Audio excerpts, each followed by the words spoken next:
Hello, everybody. This is Volts for June 19, 2026. America's flagship automaker enters the home energy market. I'm your host, David Roberts. Last week, General Motors, America's top automaker and its number 2 seller of electric vehicles behind Tesla, made a series of announcements that are of great interest to Volt's listeners. The first is the debut of Energy Pass, a collaboration between GM and EV charging providers that will offer a single account for owners of any GM brand EV, including Cadillac, Chevrolet, etc., that can access an array of fast chargers from Tesla, Electrify America, Iona, and more. Energy Pass currently covers about 70% of existing fast chargers, with more being added soon. The goal is to simplify the EV charging experience so that EV owners no longer have to juggle multiple apps and accounts to find a charger when they're on the road. It's a big step toward that much hoped-for future when EV owners can simply stop at any fast charger they want and begin charging without fuss. The second is about a new collaboration between GM and Peak Energy, which provides sodium-ion batteries for grid-scale energy storage. Regular Volts listeners are, of course, familiar with Peak Energy and with sodium-ion batteries, as I interviewed Peak CEO Landon Mossberg on the pod last year. This is a huge boost for the sodium-ion market, which is very cool because sodium-ion batteries contain cheaper and less toxic materials than conventional lithium-based batteries, work over a wider array of temperatures, and generally last longer with less need for cooling and maintenance.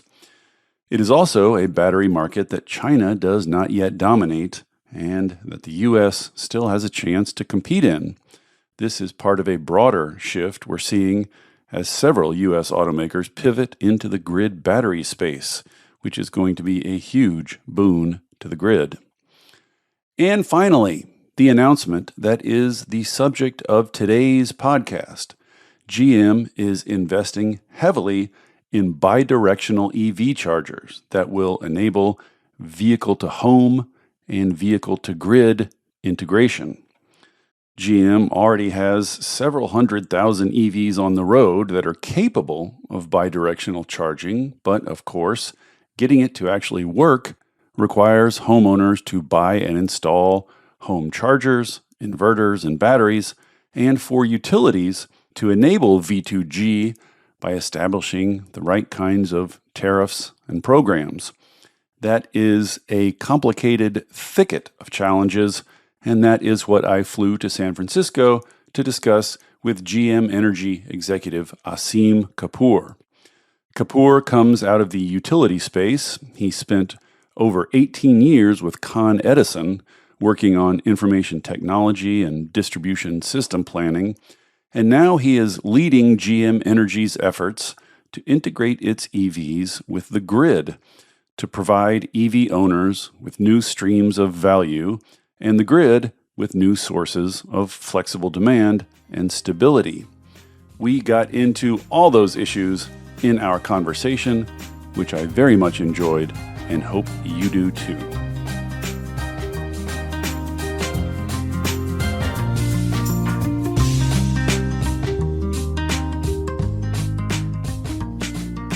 Aseem Kapur, welcome to Volts. Thank you so much for coming.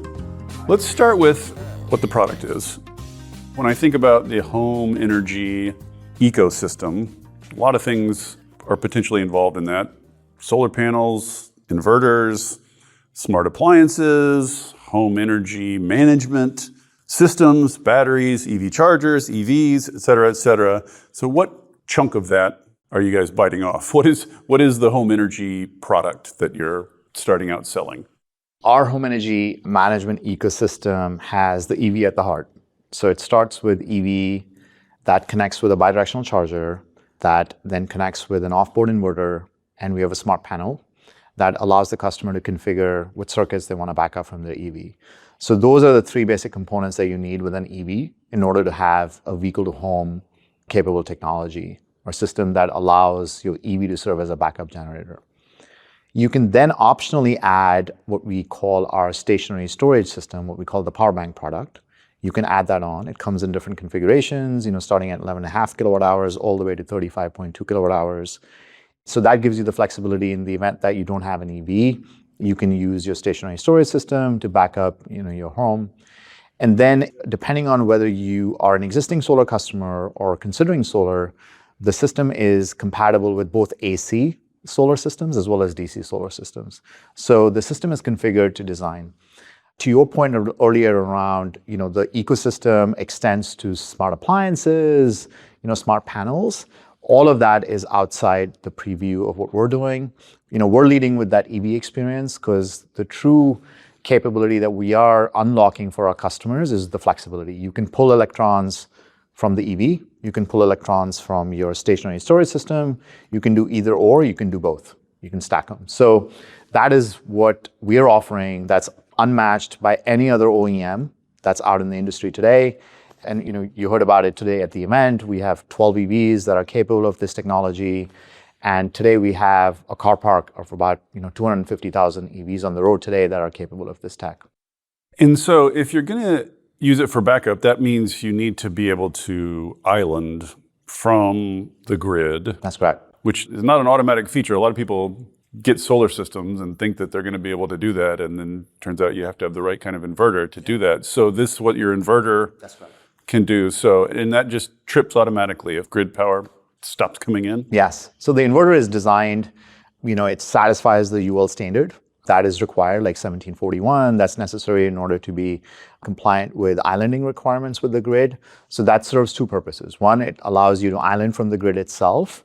And then the second aspect is it works hand in hand with the smart panel on terms of controlling the circuits that you're powering, right, from the vehicle itself.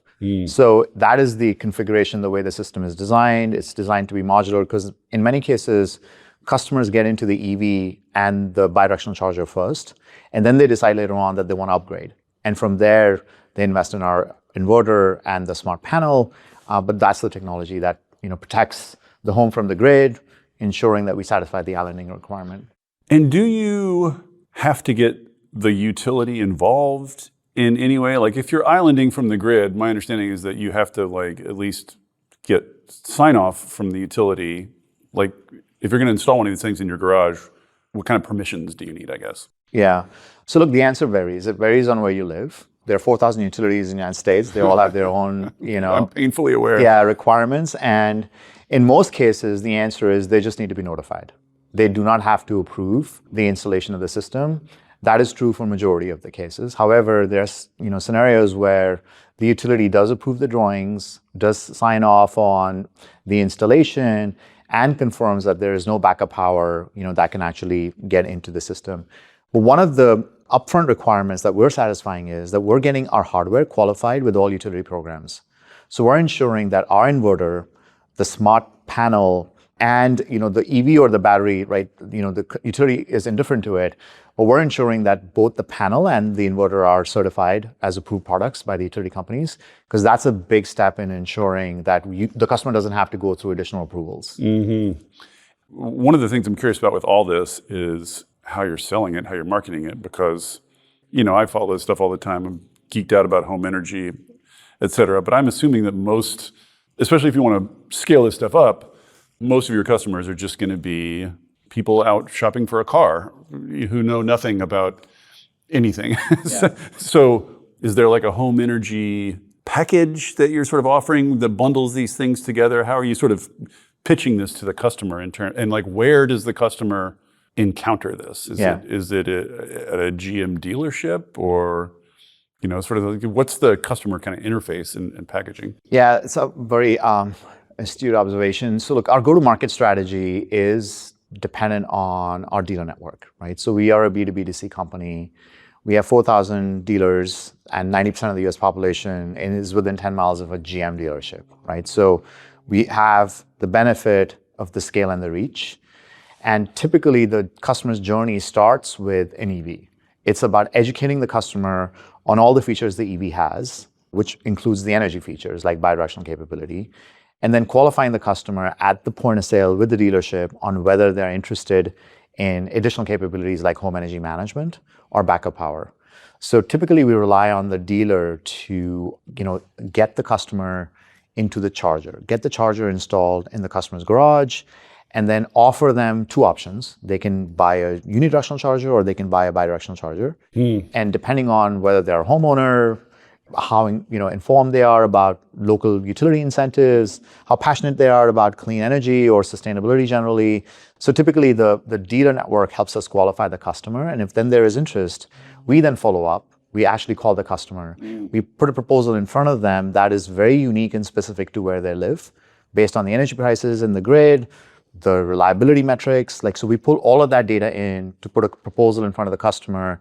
We also aggregate all the incentives. And then we tell the customer, look, if you make an investment and purchase a home energy bundle, this is what the ROI of that investment looks like. So it is a high touch sales experience. Yeah. But it fast follows from the conversation after the dealership.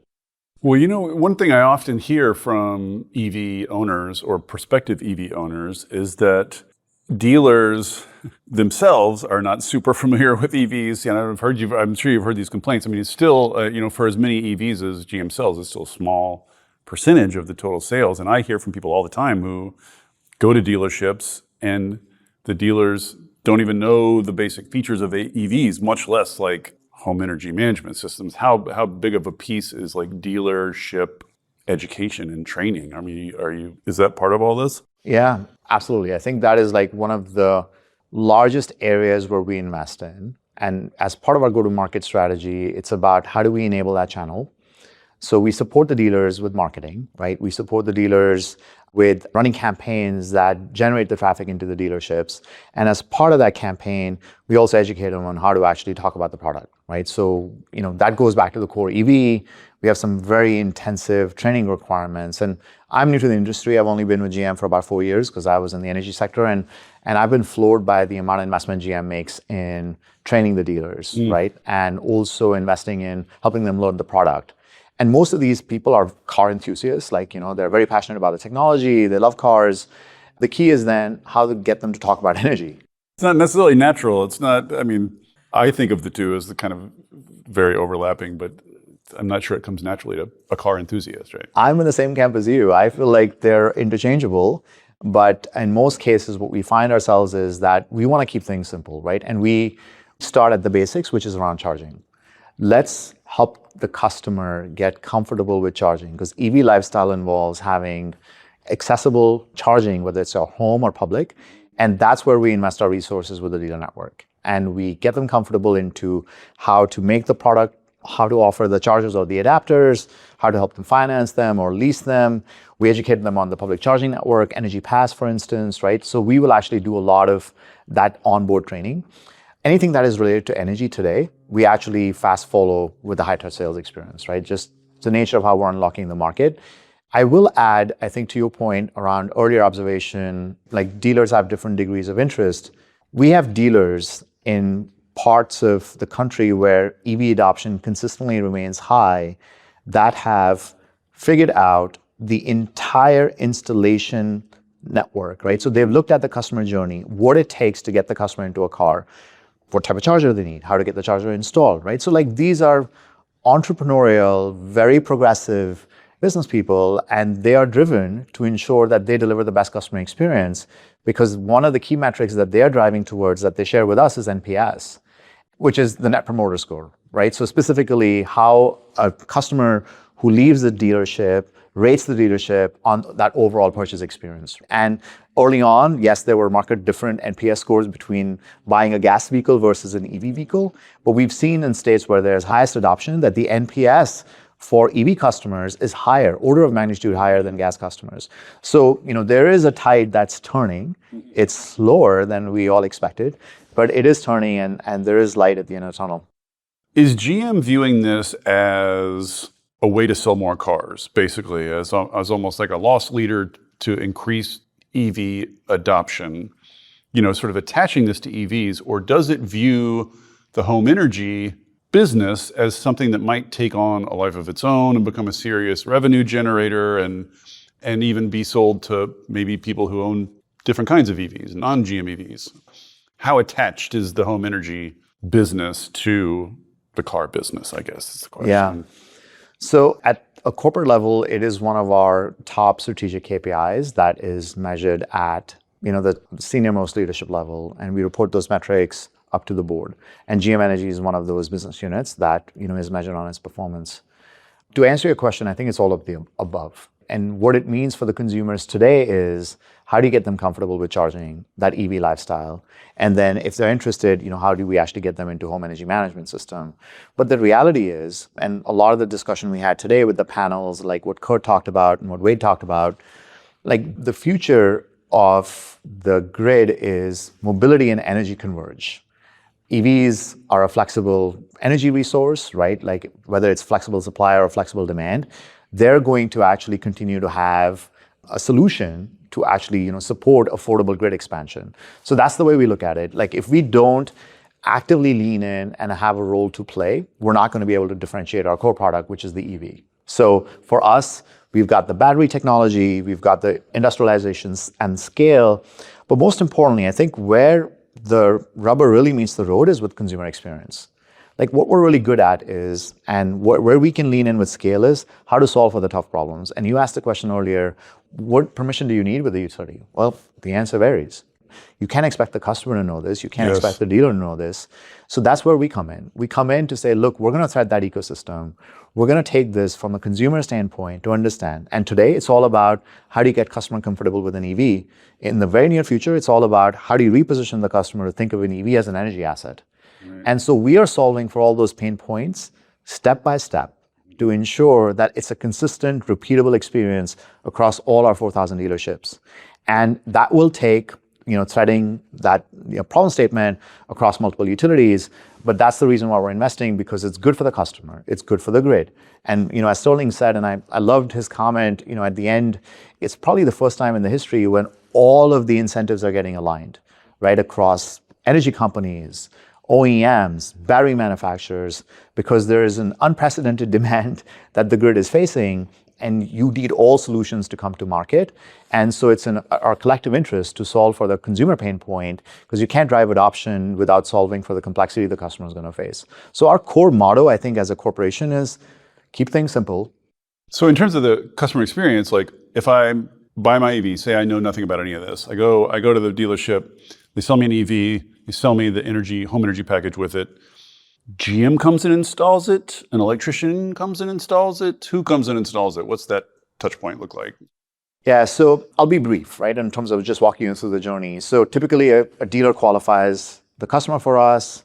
We have a home energy consultant team, which are like these highly specialized, energy consultants who will call the customer, put the offer in front of the consumer, and if the consumer expresses interest, they'll handle their payment and financing, all of the rest.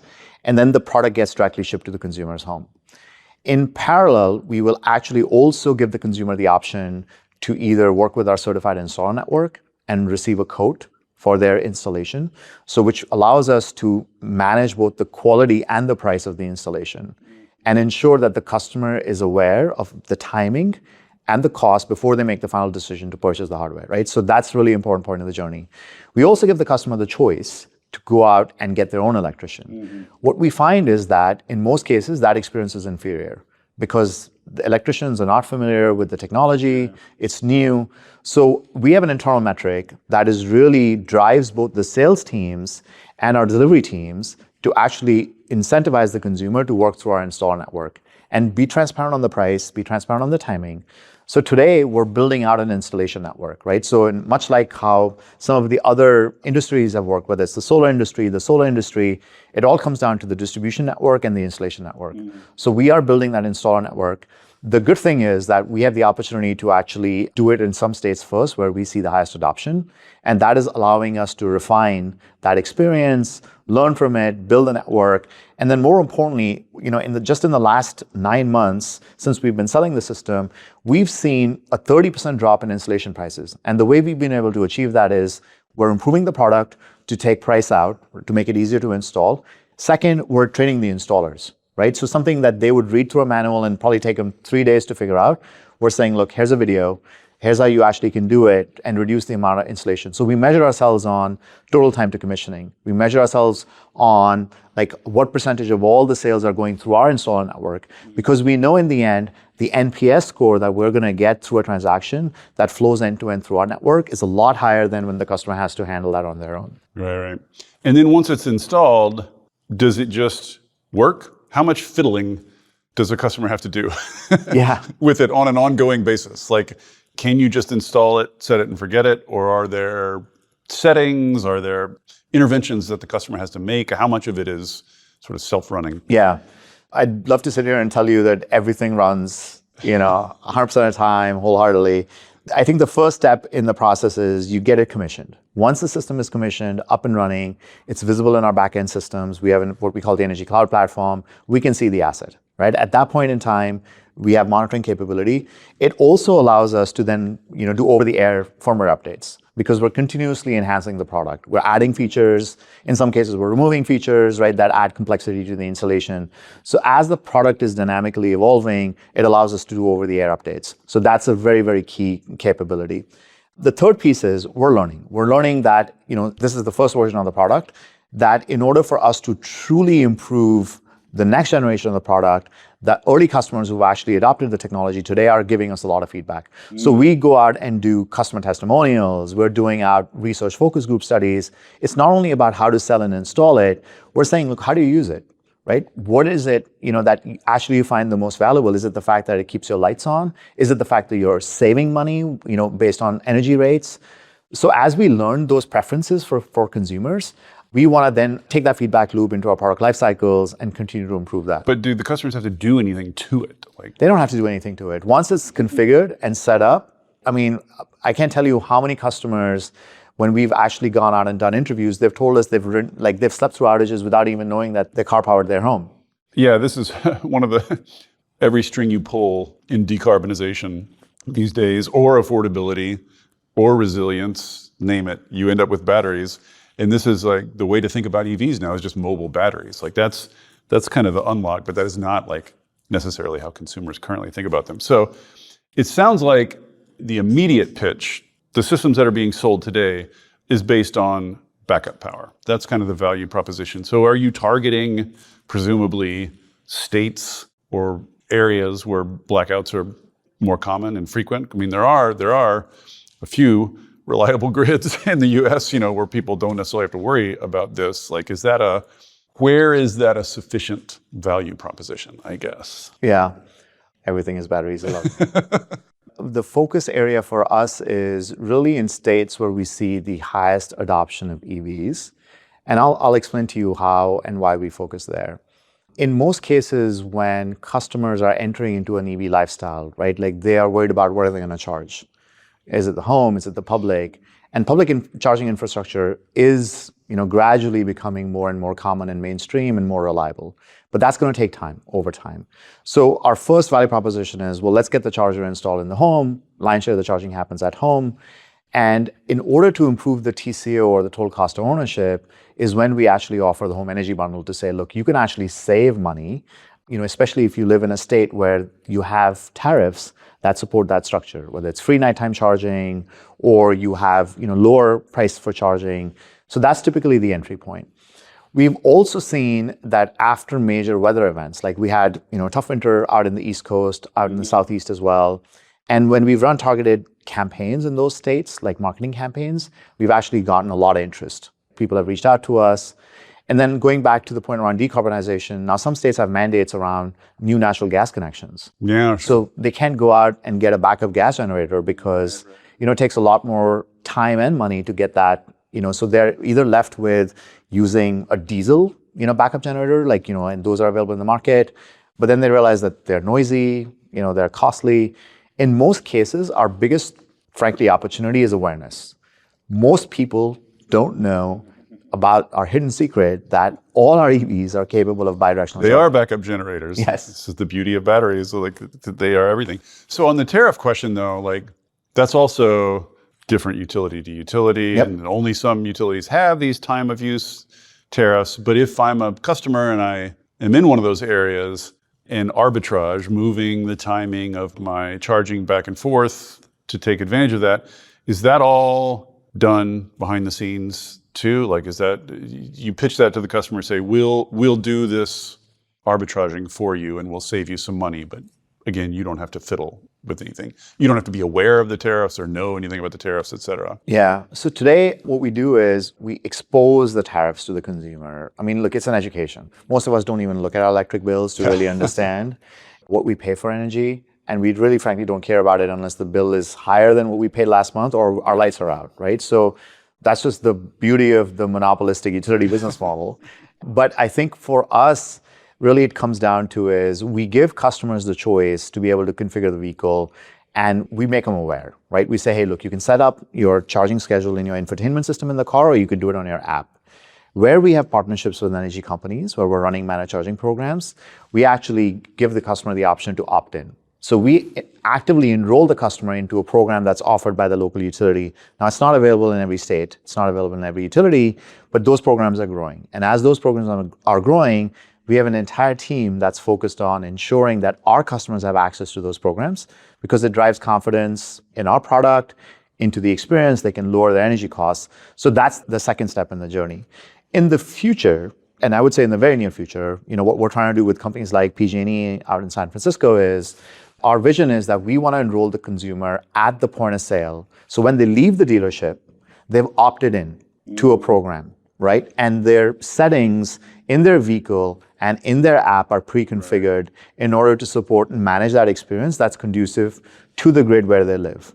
And if they are going to save money on it or make money on it, like through arbitrage, then it can actually directly impact their EV ownership experience, right? So we're like, okay, well, if we move these incentives forward and lower the monthly lease payment for EV car buyer. Oh, yeah. So folding the utility savings into the price of the EV lease. That's correct. To make the EV. So now it's a very sticky transaction. It's a very sticky ecosystem that allows the customer to appropriate that value with the investment that they've made in the EV. And so I think that's the net benefit. But we are actually trying that and testing this actively in San Francisco. And we've got 4 or 5 dealerships that are lined up to support that. And the reason why we're so bullish about it is that it just takes away all the complexity, right? Like none of us want to sit here and read our bills, understand tariffs, figure out how to configure our car. Like some of us who are like tech enthusiasts will actually jump in, but my mother's not going to do it. So, like she just wants sets and forget. And so to get there, when you buy the car, it should already come pre-configured with that capability. And I should see the value either immediately or in something that I actually associate, with my car purchase. So that's the vision. This is slightly esoteric, but I've wondered about it before, is if you are selling these cars as batteries, basically, like that's what all this is about. Like your car's a big battery. Big batteries can do a lot of things other than drive you around. What's the value proposition for then also having a home battery? The study that you all sent me says that in terms of just the value to the grid, the economics are generally better for home batteries just because they don't detach and drive to the store periodically. So why would an average customer want both their EV and a home battery since they're kind of doing the same thing? They're kind of both batteries. Yeah. I think today the choice is really frankly driven by price point, right? Like, can I afford to have both? And because I have the flexibility in the event that, car's not home and, I want to keep the lights on and I can use the backup battery. So we sell about the same number of systems, like full home energy management systems, as we do vehicle to home systems. Like, the distribution of the product mix is about 50-50. But in the future, I think and if you've seen the E3 study, we need to have product parity with stationary storage. So like for a customer to consider an EV and a grid operator, and I mean, I worked in the energy industry for 2 decades, worked as a utility operator, and I worked in those control rooms. Like as a former operator, to be able to dispatch that resources, there needs to be firm capacity. Like you need to be able to call on it and it needs to respond within 8 cycles, right? Like, or else you're going to actually trip all the circuits upstream, and that has significant impact on reliability. So for us, it comes down to is, look, we have launched the first generation of technology. As technology improves over time, whether it's onboard inverters on the vehicle, it's the battery, the energy density, both on the EV and the stationary battery, the unit cost for that available capacity or the flexible demand, as Patty talked about earlier, continues to drop on a per kilowatt hour basis, right? And at that point, there'll be a trade-off where like the difference between a mobile battery per unit cost versus a stationary battery, in some markets, the customer will be indifferent. But we're not there today yet, right? Where we are today is where the market is unlocking.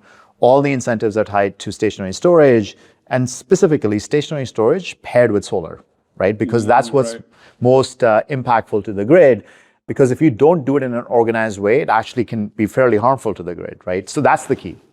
And one more question about just the vehicle to home, just the basic system, which is, I think the home energy package is something like around $7,000, which is a decent chunk of money.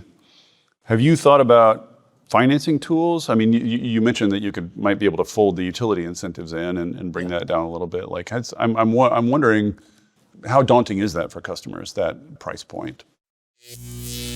Hey there, everybody. Don't worry, I'm not going to tell you about a new mattress or push a credit card on you. This isn't an ad. There are no ads on Volts. It is supported entirely by listeners like you. If you'll indulge me for a second, I'd like to ask for your support.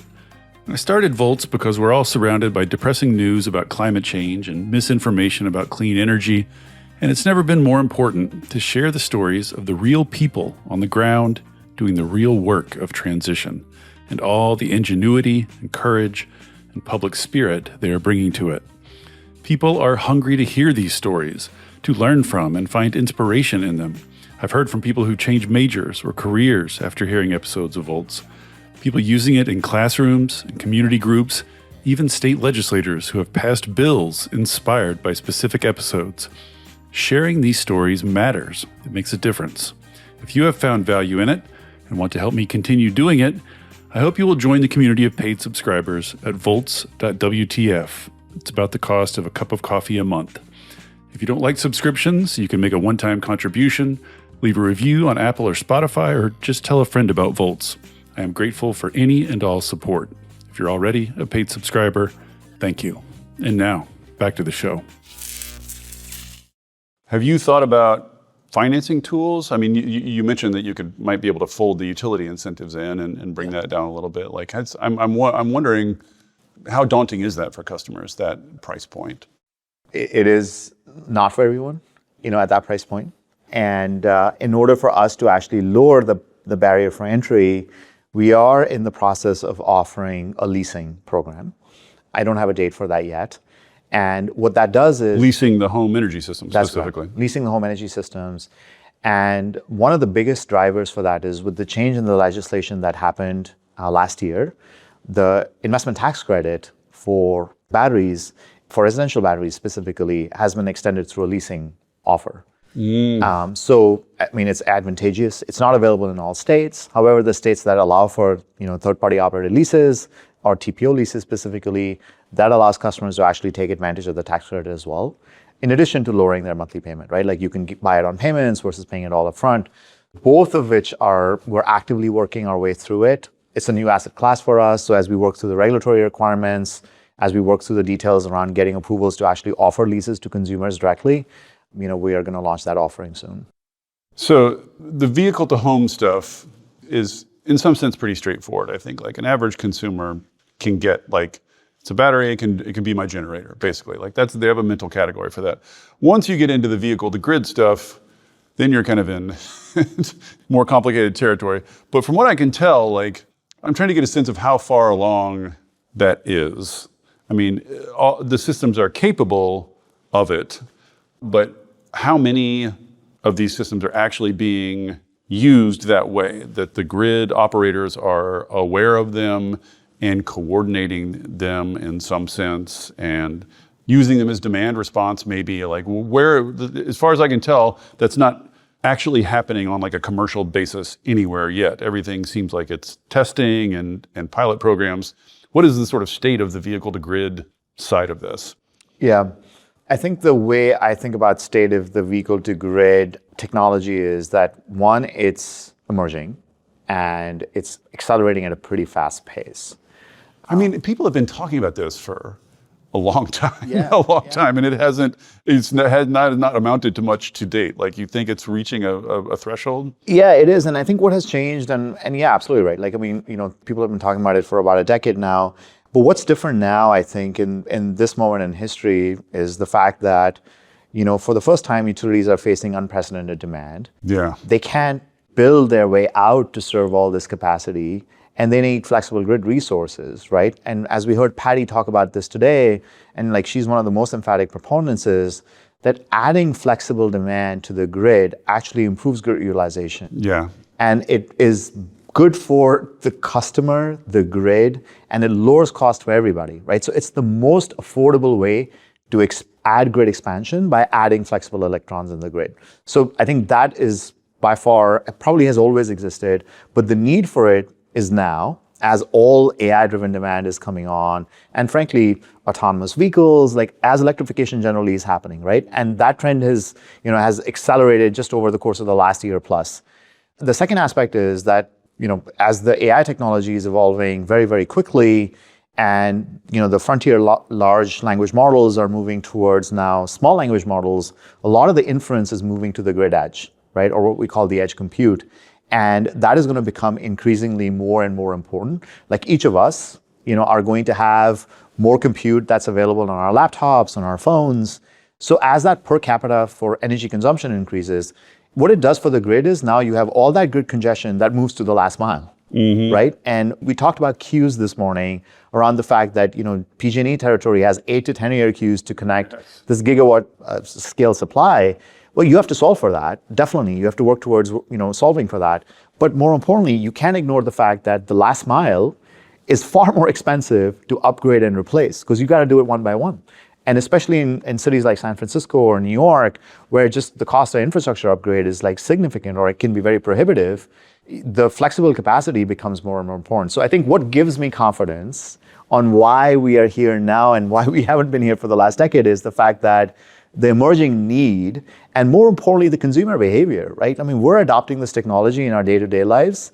Like perhaps my own recollection is from the time when iPhone first came out, and we were all excited about the apps, and we threw away the physical maps and started using the map app on the phone. I mean, that's the closest analogy I can think of in my life on how agents are actually changing the way we use AI.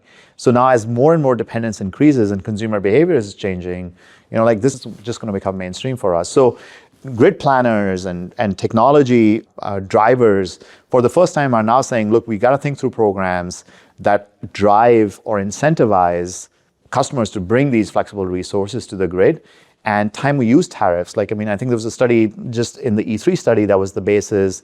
And one of the things they talked about, it is the first time in the US regulatory framework when you have more time of use rates than you've ever had in any other utility. It does seem like it's becoming the default. I mean, every utility, I think, is eventually heading in that direction for various reasons. Yeah, one of the ways I've always seen this framed, by companies that are out doing this stuff on the edge is every house is a pre-approved internet connection, right? There's no interconnection queue. The residences are already there approved. So why not exploit every one of those already existing interconnections as much as you can? Why not just get as much out of it as you can?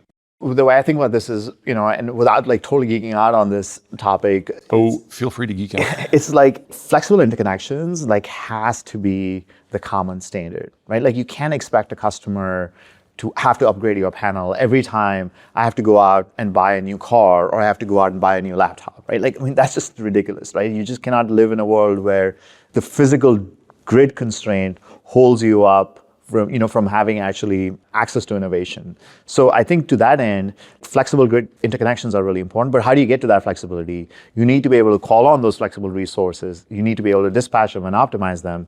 And that is where I think our technology investments unlock that platform, because GM is investing in that technology with GM Energy that has the software layer with this virtual power plant. Now you have millions of these batteries on wheels that become a virtual power plant, and now they can interconnect with the grid. So I don't have to upgrade my service. I don't have to upgrade my panel. So what if I have a 120 volt panel? Do I have to upgrade to 240 to get even a level 2 charger? A lot of people, this is a kind of a barrier to them if they have an old panel. I assume you at least have to have a 240 volt connection to have all this equipment, all this home energy equipment? You need to have an 80 amp. 80 amp is the maximum that you do. In fact, if you want to actually keep it under 40 amps, we allow for the charger to be derated and to keep it under 11.5 kilowatt hours. So we give the option because the charger is designed, because it's an AC-DC charger coupled, you charge on AC and you can have two different speeds. You can charge at 11.5 kilowatt hours or 19.2. And the constraint there is whether or not you need a panel upgrade. And so we allow the customer to actually derate it. But on the discharge capacity, it's the same 9.6 kilowatt hours, right? So the amount of energy that you draw out of the battery in the vehicle is the same in either configuration. So for us, we've thought through that and how to make it cheaper to install. But in the long run, I think it's really comes down to is meter collars are going to become more and more, prevalent because they're going to allow for bypassing, one of the biggest challenges that electricians face with connecting this equipment, which is the smart panels. And I think the smart panels are going to also become mainstream. So all new homes come equipped with smart panels that allow for that flexible, interconnection capability. So you don't have to upgrade your service every time. Yeah, SPAN, the smart panel people now have a little edge compute box that you can put on there. They're doing, speaking of edge computing, all this stuff everything's converging. So what do utilities need? Basically, they need time of use tariffs. It seems like GM is doing the management of the system and the awareness of the system. So the utility is just coming to GM.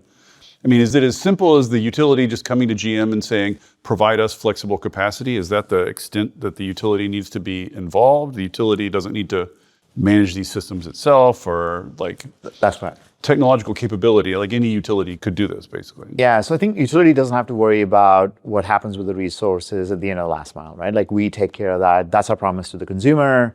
We're responsible for deploying the asset, maintaining the asset, right? And so that is the brand promise that actually we're delivering to the consumer. What we are partnering with the utility companies on is what they need to have is, I think, two things in place. One, they need to have market mechanisms that allow them to actually run these programs at scale. Most of the programs today are proof of value pilots. They're not being offered at scale because the regulators have to actually approve and authorize that they can add these investments, into their rate base. And you just mean variable rates, time of use rates, basically. Well, I think tariffs is a piece of it, but another key aspect is if you have to truly, incentivize flexible demand, then there's no better way of doing it than to pay the consumer, right? Pay the customer for getting into that technology, because now instead of upgrading the grid, I can call on that asset that I have incentivized the consumer. So we are a big proponent of that regulation should allow the vehicle to home and the home energy management systems to be treated as a regulated asset. Let the utilities add it to their books like they do in many cases. They have storage systems being added to their books. So the utilities can earn, right? It's a win-win. And the consumer benefits, the grid benefits, and it's the most affordable way to add grid capacity. So I think that's one. But you need them to have confidence in it too. This Absolutely. is what I hear from utilities. That's right. They want it to be as reliable as a power plant. And I don't know that a lot of them are convinced yet that.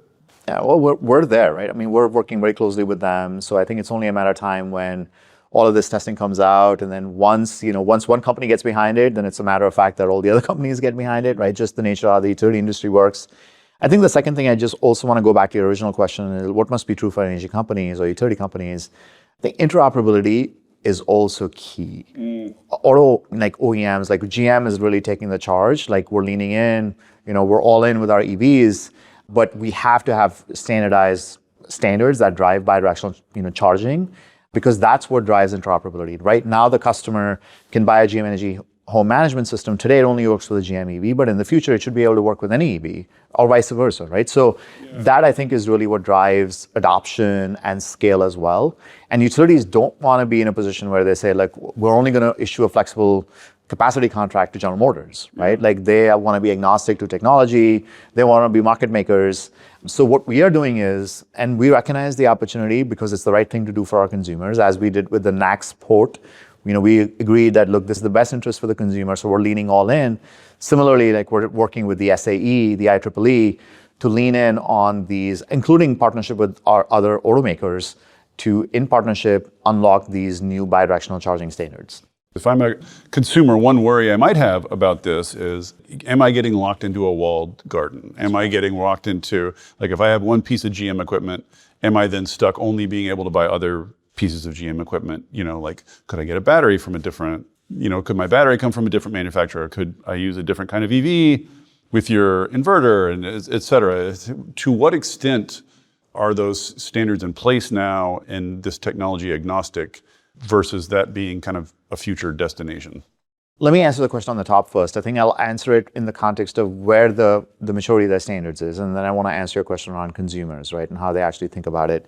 So I think, look, there are three standards that must be true. It's like the IEEE, standard that's related around the 1547, right, that dash 2018, which is the inverter technology, right? Like, how do we make sure every vehicle is capable of inversion either on board or off board to the same standard? Today, we design our inverter that's off board on the wall that satisfies that requirement. I think the second is really around ISO 15118-20, which is the emerging standard for bidirectional charging.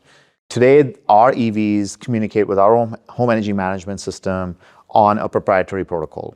In the future, everything that we're going to design, and Sterling talked about this in his talk earlier with Model Year 28, all of those vehicles will be ISO 15118-20.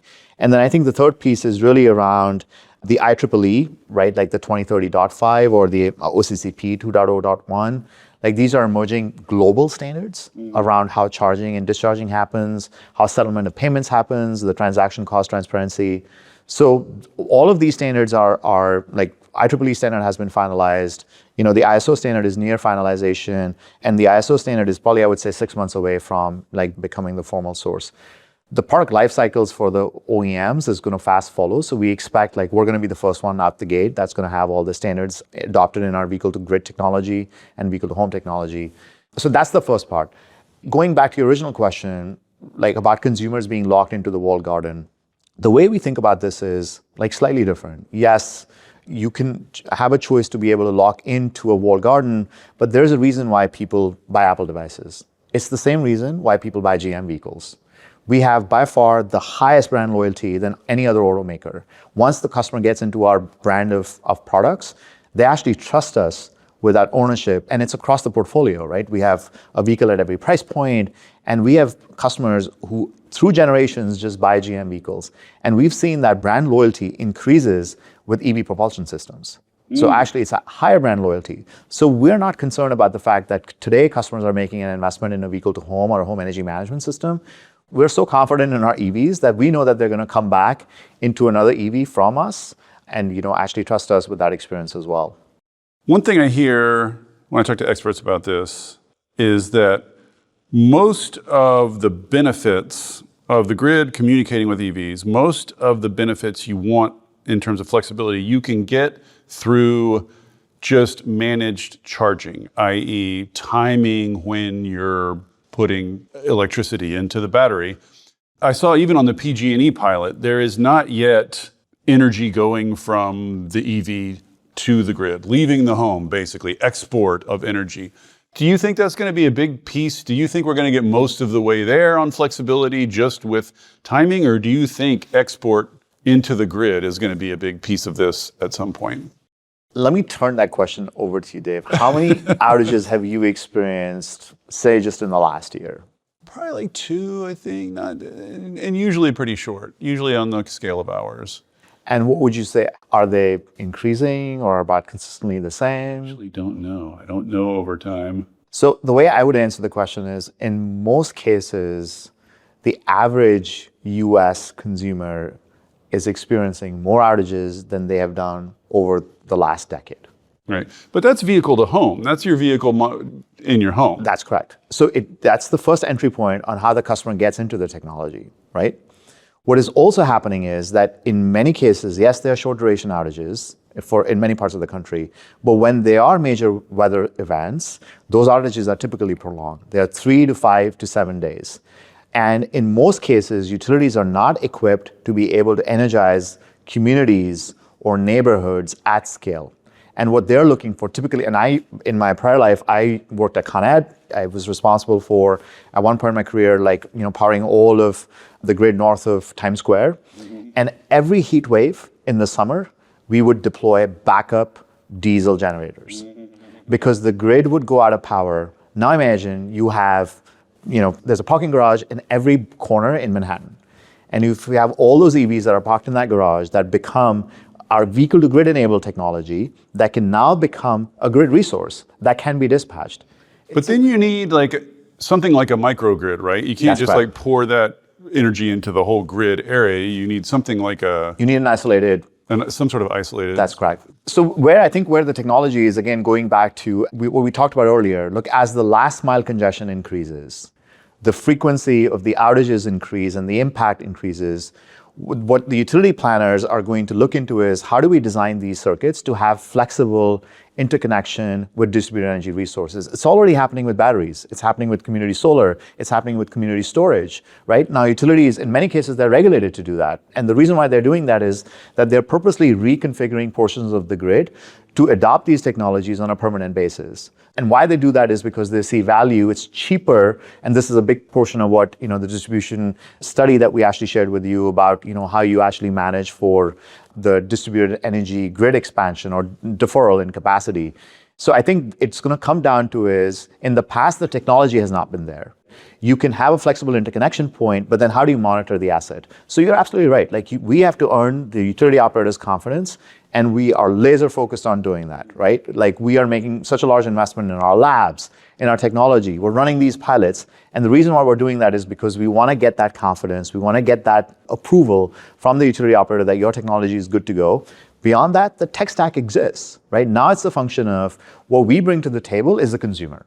We bring to the table, we can do the customer acquisition, we can deliver the most unified experience to them, and when an event happens, yes, there is a good probability that between the three of us, if not all of us are going to make our vehicle available, but given the amount of data and information that we have around consumers' behavior, on their driving behavior, on their energy consumption at home, we can actually forecast with very high degree of confidence what is the likelihood that 1 out of 3 EVs is actually going to respond at a given circuit, at a given proof point. Once utility operators and utility planners have access to that information, that just changes the game. So I know our perspective today is all about, well, how we've designed the grid for 100 plus years. It's unidirectional flow of energy. Yes, you have to have an islanded system. I mean, I can think of 100 reasons why this won't work, right? Because I've been on the other side. But look, the need for change has never been higher, and tech is moving at a much faster pace than all of us imagined, even 5 years ago. So that really what gives me confidence is that, as a utility former planner, I didn't have the tools to be able to even do the analysis to say, when can I project overload in a certain specific circuit? And I had to run studies after studies, load flow models, and run a probabilistic scenario for all different load curves, like 8760 analysis, right? That we had to do, which is, every load curve for every hour in the day. Right. And now, you plug that in, and Claude could run it for you in a matter of seconds. Okay, final question. Theoretically, 5 years from now, 10 years from now, you, GM, are going to be running VPPs all across the country. Theoretically, you're going to be a big power company. You're going to be a large-scale energy company. I'm curious, how deep you all want to go into the VPP. Or could you see handing that off to someone else? There's all these VPPs popping up. There's a lot of ferment in that market. Do you anticipate eventually, managing hundreds of megawatts, gigawatts of power across the country? That would make you a large-scale energy company, basically. Is that the destination here? Yeah, absolutely. I would say, look, there's no reason for us not to do it if it's the right thing for the customer. Is that our core competence and expertise today? Absolutely not. But what we're doing is we're investing in gradually building and learning it step by step. But what's more important is we're threading an ecosystem. We don't want to go it all alone. We want to bring the utility companies, we'll bring the aggregators. And the way we see it is, if there are certain markets where an aggregator can do that, we'll partner with them. If there are other markets where we have to step in and do it, we may do it. So the intention is really what brings the time to value, right? How do you actually energize that capacity and bring that to value? We are laser focused on the core outcome for the customer. We're not moving forward with the direction that we want to be the largest power company in the world. We are looking at this problem statement in the context of how do we create value for the consumer that gives them confidence in the propulsion system, in the energy technology, in our battery technology, and we continue to scale that. All right. Well, thank you. It's very illuminating, super interesting stuff. It's been fascinating to watch as everything becomes batteries, transportation, grid management, like home, customer, everything is becoming one. Everything comes on the grid, everything becomes one big thing. And it's like it's muddling all these previous business categories, all these previous silos of different business models are all kind of getting mooshed together. It's just fascinating to watch how things are going to sort of fall out of that. Like, what do the businesses look like? Absolutely. When they're managing all these batteries and all these different kinds of categories and all these different, it's fun to watch. It's a fun time to be involved. Exciting time. Thank you for listening to Volts. It takes a village to make this podcast work. Shout out especially to my super producer, Kyle McDonald, who makes me and my guests sound smart every week. And it is all supported entirely by listeners like you. So if you value conversations like this, please consider joining our community of paid subscribers at volts.wtf, or leaving a nice review, or telling a friend about Volts, or all three. Thanks so much, and I'll see you next time.